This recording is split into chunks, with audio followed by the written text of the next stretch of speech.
HERstory in higher education. I'm your host, Dr. Johnell Goins. Let's make That wasn't HERstory. clear. Joining us today is Dr. Eve Hudson, also known as Dr. Eve. Dr. Eve, welcome. Thank you for having me. I appreciate it. It's so good to see you. I'm excited about what you're doing and just really eager to be able to be a part of the conversations that we're having, especially in higher ed. Thank you. Thank you for joining me. I'm excited to have you as well. Just for a little context for our watchers and our listeners, Dr. Eve and I attended the University of Southern Mississippi together in our doc program. And Dr. Eve left about 6 years ago, and she has been blazing trails ever since. So I too am happy that you've joined us here on HERstory, and I can't wait for you to share with us what you're doing. So tell me, how have you been? Tell me, what are you doing? Tell us all about you, Dr. Eve. First, thank you for that. And you are amazing, clearly. And even doing this is just really, it's empowering because we need it, especially as women and women of color. It's so necessary. But since grad school, I'm doing, exactly what one of our professors told me I shouldn't do. Let me give you some backstory with that. So, again, Dr. Eve Hudson, native of Charlotte, North Carolina, born and raised, HBCU graduate, came out of Charlotte University, ended up at Southern Miss because I took a chance. I literally was, wherever opportunity leads me is where I'll go, and got into grad school.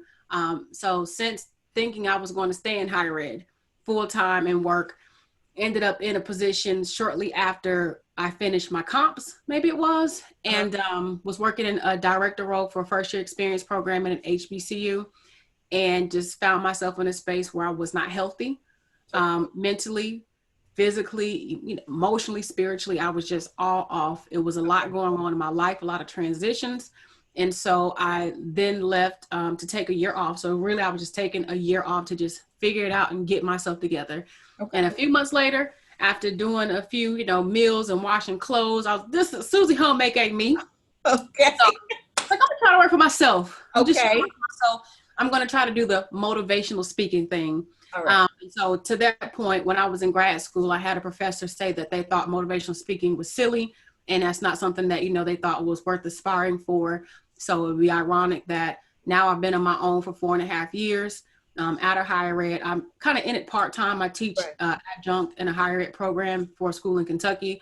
Awesome. Really love it. But for what I'm doing right now is, trying to take the world by storm by empowering, inspiring, and uplifting first-generation college students and graduates in life and business. So just really helping them to develop, to find their thing. I loved higher ed, so I'm still really connected to higher ed and working with institutions to help their first gens. And in the past few years, the first gen thing has kind of really taken off. And I was already ready for it. I was already ready for it because I wanted to respond to the things that I saw that I didn't have help for. Right. Freshly out of school, when I was even going through school as a grad student, and thought that I would try to help solve a problem through entrepreneurship, but still very well serve a group and a body of people that I just adore. And that's, the academic space and collegiates. Well, that is a lot of HERstory. That is a lot of HERstory in one breath. And I'm excited to have all of it on our show. I am. So, Dr. Eve, you went about creating your own seat in higher education. You went about creating your own seat on your journey. My first guest, Dr. LaShonda Hodges, mentioned that if there is no seat at the table for you, you need to be able to make your own seat. And Shirley Chisholm said something to that effect as well. If there's no seat, bring a folding chair, something like that. So tell me, how did you go about creating your own seat? What made you want to do that? What made you want to, create your own experience, one that is not traditional for the higher education professional, especially for a female in higher education?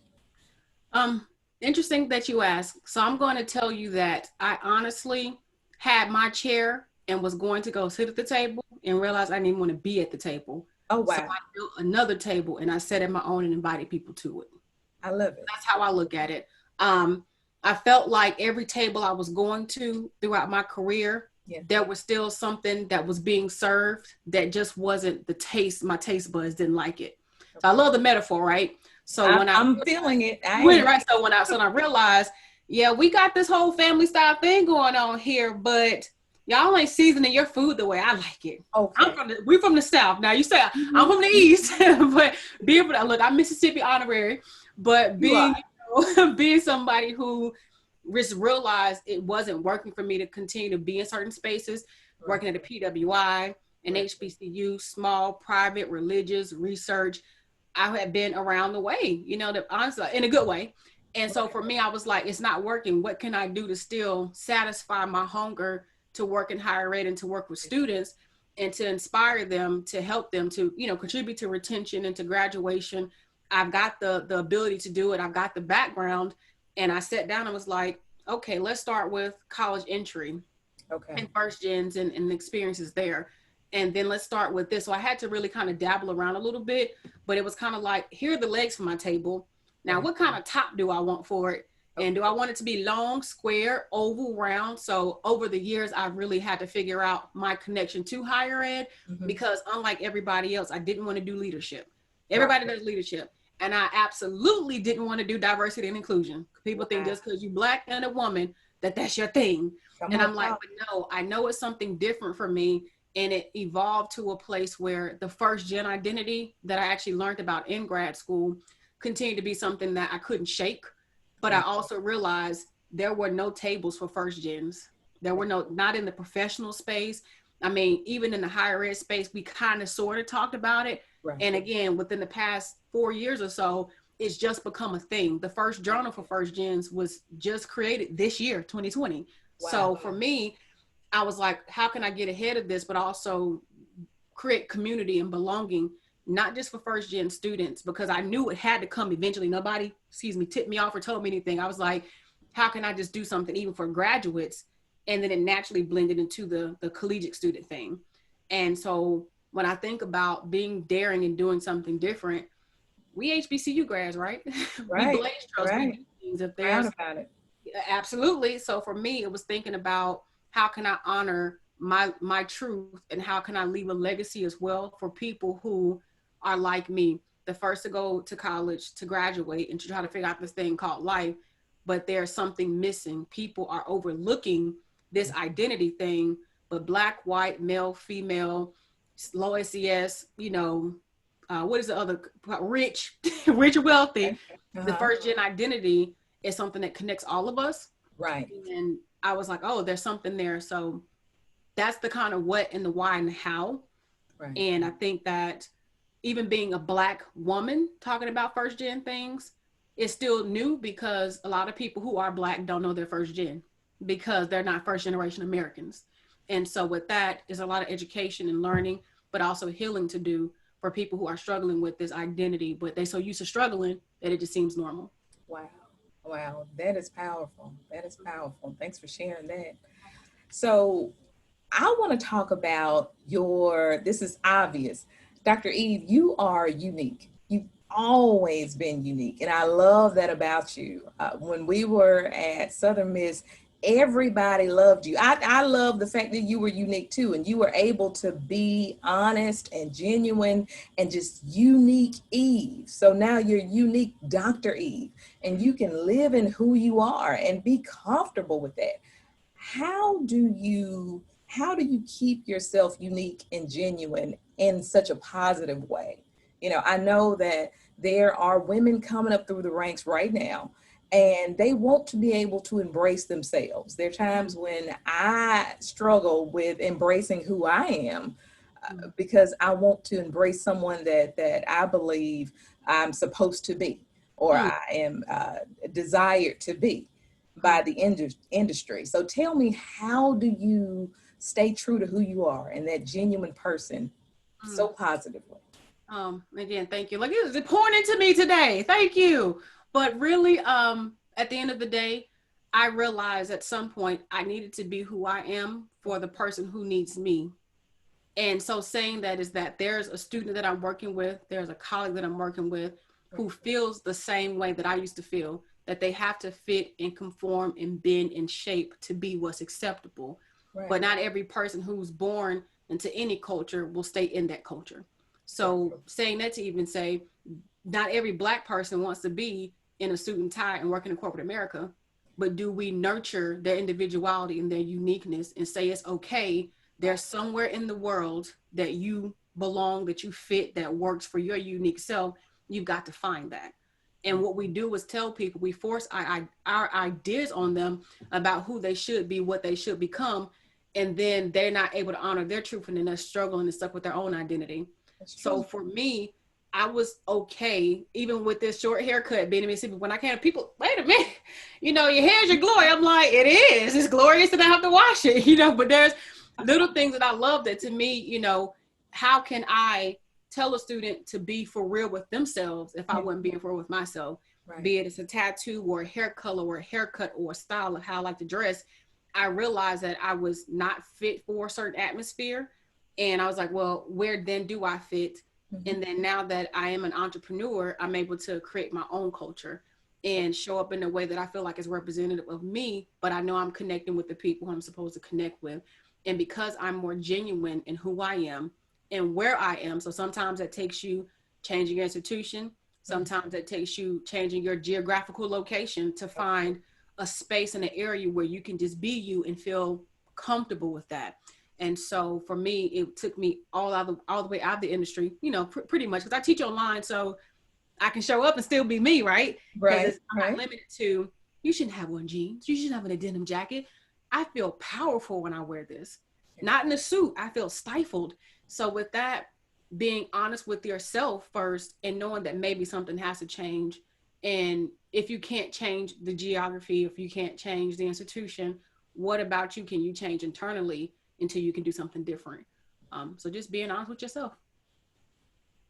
That's poignant. That is. Okay, well, Dr. Eve, thank you for talking about being genuine and encouraging us to embrace who we are. I'm going to take some of that myself. I'm going to, you know, slowly, I think quarantine has helped me sort of embrace more of who I am and sort of come out of that shell of who's acceptable for Johnell. So, you know, that you just noted will help me in that journey. So I appreciate that. I do. Dr. Eve, I ask everyone on this show. So I want to go back, first of all, to the objective of this show. HERstory in higher education is to empower women. It's to empower aspiring women who are coming up through the ranks in higher education, who are already in higher education leadership or in the professor role, women who are retired and looking for that next step and what trajectory they're going to make now that they are, you know, at home. So I want to ask you, looking back, what would you tell somebody who was coming up? What one piece of advice would you talk to them and say, do this? I like this question. I really do. I would say, don't let them shake you. Okay. Don't let them shake your foundation. Don't let them, you know, loosen up the core of who you are. You got to stay firm in who you are. And that they is people, the naysayers, the people who think that you don't fit, that you don't belong, that you know, should talk different, that you should write different, you should speak different, you should carry yourself different. Because if you change to be who they want you to be, then you're not showing up as your authentic self. Going back to that, right? And then if you're not authentic in who you are, how can you truly serve students who, I mean, all of us who are in higher ed are, I think, divinely positioned for students who need people like us. They need to be able to see us. Black women in higher education, especially, how many Black women do we see as young women on campus who don't see many of us in roles? Okay. I couldn't have told you I truly aspired to be a president of an institution. I couldn't have seen that in Mississippi. No shade. Couldn't have. But I saw it in North Carolina. Okay. So because I saw it somewhere else, I knew I could aspire to it. Okay. So how can I think realistically I can aspire to things if I don't see it? And I think being in roles and positions and being who you are, having locks or even a nose piercing and still being professional, being intelligent, seeing the versatility of who and what people can be to resonate with different demographics to help pull them along the way. So don't let people shake your core. Because when when you're shaken and you all of a sudden don't know who you are, you don't know how to show up and you don't know how to serve. Okay. Dr. Eve, I was going to take my locks down. No, I'm playing. I wasn't. I was going to do that. Well, all right. Tell us what is on the horizon for you? We want to know, what are you doing entrepreneurial? What are you doing in higher education? What should we look for? What's the next step? Tell us all about it. I'm doing too much. I'm like, slow down. Look, now that I'm on my own, is everything I want to do, I can do. I have a podcast called The First Gen Lounge, where I, host honest conversations about life and business with fellow first gens. Okay. And, right now that I'm just continuing to push that. So far, I've been able to get to over 60 countries and I've got several thousand downloads. And I'm excited about that because that's a really big project for me and a really big part of what I do in connecting my community. And continuing to offer, programs in development. So if that's finding your purpose, if that's starting your business, it's podcasting, education is really a big focus. So starting to offer more in that area. And more recently, I've created a partnership internationally, and we will be also offering programs in the space of entrepreneurship. So just growing, wanting to reach more people, to touch them, to help them to grow, to be better versions of who they are, the most authentic version of who they are, and to really take up space, because there's a lot of space. And like we talked earlier, if you can't, take your seat and pull it up to the table because you don't want to be at the table, create your own. And then you can do what you want to with it and serve what you want. Right. But in that, just continue to just empower people, because life's too short to be anything less than happy.